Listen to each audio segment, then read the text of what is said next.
I'm crazy in love with how Hulu has reinterpreted The Handmaid's Tale. We have more diversity, an expanded storyline, and tons more content to look forward to, even though the pacing can be a bit of a slog at times. I'm Sarah, and these are my straightforward thoughts about The Handmaid's Tale on Hulu.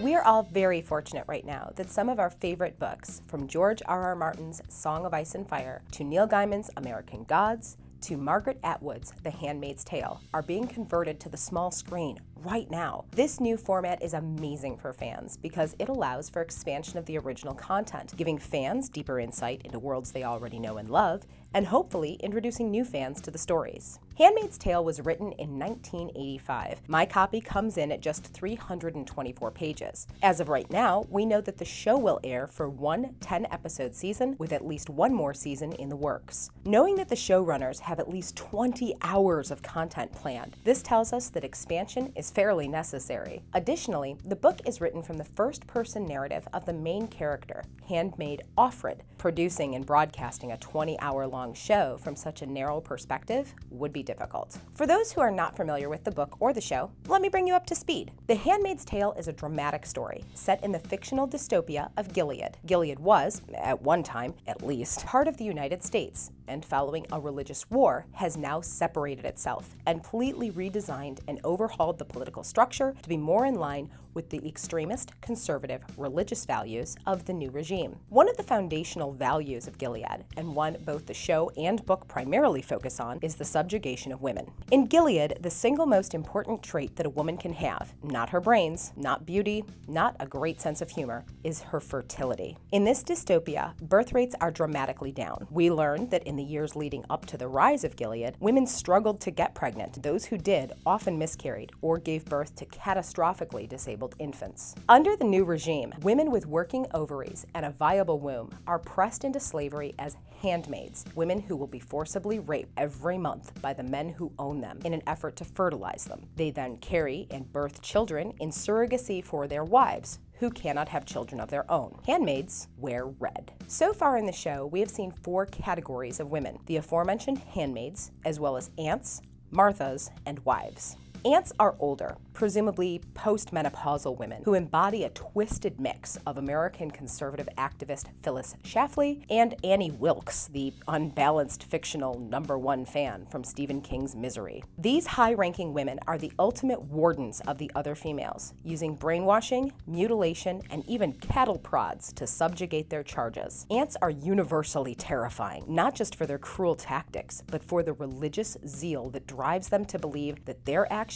are blessed by God himself, and they are only acting in his will. Aunts wear brown. Marthas are the housekeepers, the kitchen wenches and domestic servants of all that happens inside the homes of Gilead. They too are infertile, but lack the iron fist of the aunts. If the family has children, a Martha will act as nanny. Marthas wear green. And then there are the wives. Married to their men before the rise of Gilead, but unable to provide them with heirs, wives are given social status. They have more freedom than the other categories of women, and very few responsibilities. They are allowed to use their given names, visit with other wives, and direct the Martha's duties, but really, their only job appears to be conservatively attractive. They are more like a piece of furniture or a really great vase, pleasant to look at, but with no useful purpose. Wives wear blue. Episodes of Hulu's show have great diversity in both the screenplay writers and directors. The collaboration is effective, and with author Margaret Atwood at the helm as producer, along with Elizabeth Moss, who portrays the handmaid Offred, even the differences feel natural. The decision was made to move the show into modern times, and I have to say that's a great enhancement. The book, if reread now, does feel a little dated, and the show's subtle references to modern technology, things like RFID tags, Twitter, or Facebook, help the viewer identify with the characters and give a nice breath of realism. Considering our current political climate, the creeping fear of, this could be real, can't help but rattle in your skull every now and again. Also, in the book, Gilead is very racist and focused on white supremacy. In the show, skin color does not seem to be a factor, as there are people of color cast in roles that both have power and are powerless. I think this change is definitely for the better, as we now get to enjoy the incredible talent of awesome actors like O.T. Fagbenle, Samira Wiley, and Max Minghella. But my favorite enhancement so far has been the inclusion of other points of view among the characters. The book is a single conversation, Offred telling her story as a handmaid. But in the show, we are treated to conversations and scenes that Offred is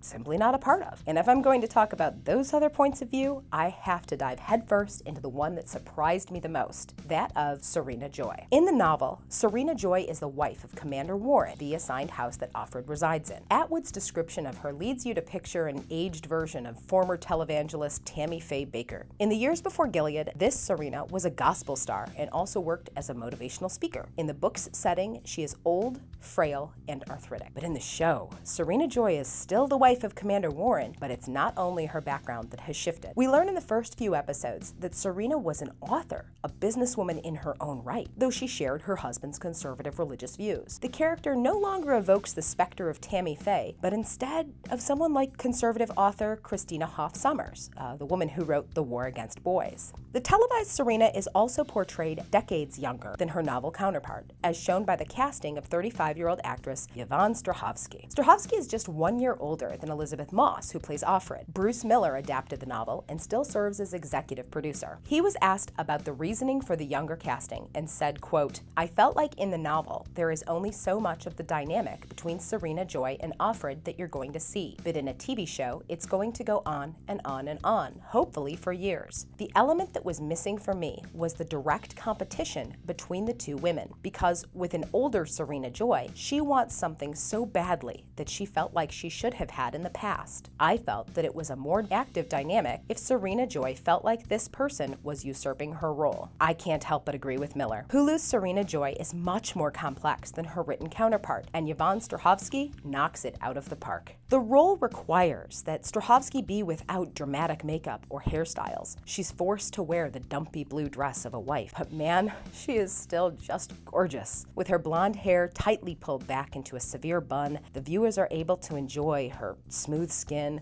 sculptural cheekbones, and perfectly arched brows. One of the other benefits of having a younger Serena Joy is also being able to see her interact with Offred from a more powerful physical perspective. Strahovski is naturally 5'9", plus wears the blue heels of a wife, and she simply towers over the petite Elizabeth Moss, who's only 5'3", and gets no help from her flat, clunky handmade boots. Without trying to give too much away, I'll also say that the actresses have an intense physical interaction that just wouldn't be believable with an arthritic and frail Serena Joy. Great genetics aside, Yvonne Strahovski is able to illustrate some additional facets of Serena Joy that are doing nothing but adding to the story for me. Wives are meant to be seen and not heard, and Strahovski says more with her subtle facial expressions than some actresses could present with an hour-long monologue. Whether it's the warning arch of a raised eyebrow, the thinning of her lips in displeasure, or her cold as ice glare, the audience knows exactly how Serena Joy feels, without her needing to say a word. And that, right there, that is the expansion from source material that I love the most. We know how Serena Joy feels. As the first 6 episodes have aired, I have found myself feeling an unexpected wave of sympathy for this woman, who, despite her own complicity with the creation of the situation she's found herself in, is deeply unhappy, and in many ways just as trapped as her handmaid. Sure, her cage is gilded, but it's a cage nonetheless, and we know she mourns her freedom. By the 6th episode, you can see that she never meant for things to progress to where they have, that she's gone too far to go back. I can't wait to see where she goes from here. I've enjoyed the first 6 episodes of Handmaid. The 7th was a little bit slow, but I'm still eager for the final 3. I find the storyline expansion so far to be very satisfying, and I'm so glad to have more of the story to enjoy. So, what do you think? Is the show expanding too fast or too slow? Do you like the new future setting? Tell me which expansions to the book you are enjoying, or not, in the comments below. Also, please take a second to subscribe to the YouTube channel to get even more great content, and please like and share this video. You can follow me on Twitter at @just_like_Sarah. Thanks for watching.